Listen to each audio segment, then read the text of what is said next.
sujet qui est plus petit, mais qui est aussi finalement l'intégration de ce dont on a parlé sur le business existant, des parcs à thème.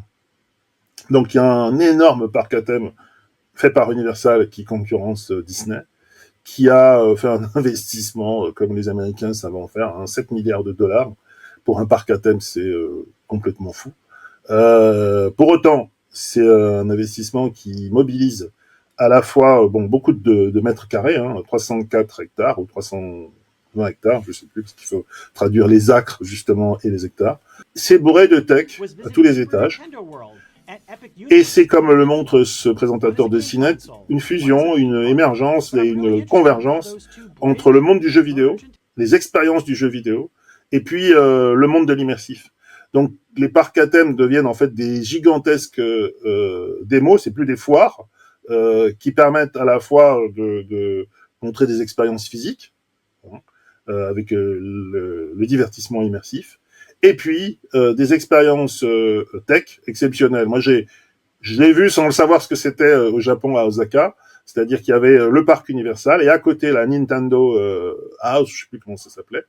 Et donc, il y a plein d'expériences à l'intérieur qui utilisent des robots. Il y a des décors. Et puis, il y a Star Wars, ça c'est ce qu'a fait Disney. Et en fait, ils ont décidé de pousser tout ça encore plus fort, parce que maintenant les robots sont autonomes. Il y a des recréations de scènes, ça c'est ce qu'on a appelé du théâtre immersif à une époque. C'est intégré dans les parcs à thème. Et puis, voilà, ça c'est la dimension c'est monstrueux, enfin, c'est un espace, on peut y passer je pense 2 ou 3 jours. Évidemment avec énormément de merchandising, ce n'est pas de la philosophie. On paye pour rentrer, on consomme, et puis on paye pour sortir quelque part pour que les enfants partent avec des objets. Et toutes ces techs qu'on voit, je dirais aujourd'hui en démo, mais finalement elles sont intégrées parce qu'elles participent au divertissement. Là, il y a des modèles économiques pour le coup. Et puis, il y a une recherche technologique et il y a des expériences interactives à tous les étages. Et donc ce qui est mobilisé, c'est réalité augmentée, théâtre. Qu'est-ce qu'il y a comme techno nouvelle? il y a toutes les technos liées aussi à l'interactivité avec le téléphone. Tout ça est connecté avec des apps. Il y a de plus en plus de reconnaissance avec finalement l'Internet des objets, on appelait ça à une époque. Il y a effectivement de l'IA dans les robots, puisque les robots sont relativement autonomes. Et puis, il y a des recréations complètes d'espaces immersifs. Voilà, c'est massif. La photographie est dingue, ouais. Ah oui, c'est du monde virtuel, en fait. Avec des outils. Moi, j'ai fait à Nintendo, c'est Super Mario à Osaka. C'est extraordinaire. On est dans Super Mario avec des franchises, avec des acteurs de Super Mario, avec des expériences.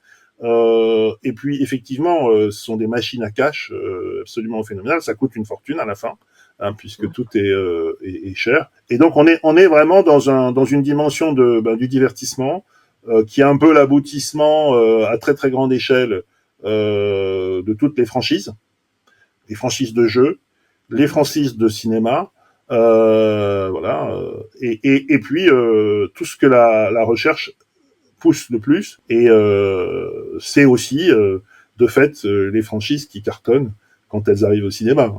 C'est Minecraft, c'est tous ces univers qui sont en train de sortir de l'écran finalement. C'est peut-être l'entertainment, je sais pas comment l'appeler, 4.0, mais qui est avec des personnages avec lesquels on joue dans son salon, mais avec lesquels on va jouer en grand dans le parc à thème. Eh ben, on a envie d'y aller. Ah oui, ça c'est Universal, mais je pense qu'il va y en avoir. Ouais, ouais. Mais je pense qu'ils vont avoir de plus en plus de petits espaces en ville. C'est le projet de Netflix. Netflix House, c'est ça, avec l'univers de Netflix, avec les séries, avec les jeux.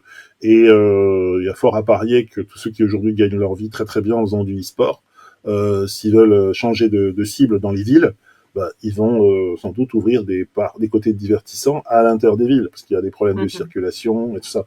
Donc on risque d'avoir des espaces de la même nature dans les supermarchés qui marchent de moins en moins bien. Et ça, Il y a c'est c'est une grosse tendance du commerce de faire du retailtainment, c'est-à-dire des exactement, espaces avant tout divertissants. Donc il y a moyen de faire exactement.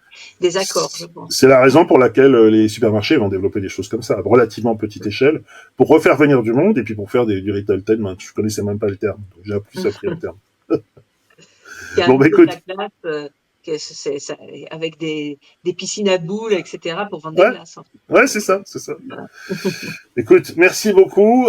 C'était vraiment enrichissant et puis ça permet de montrer que ça devient concret en fait, toutes ces Totalement. technologies Et compétitif, et terriblement compétitives. compétitif. Voilà.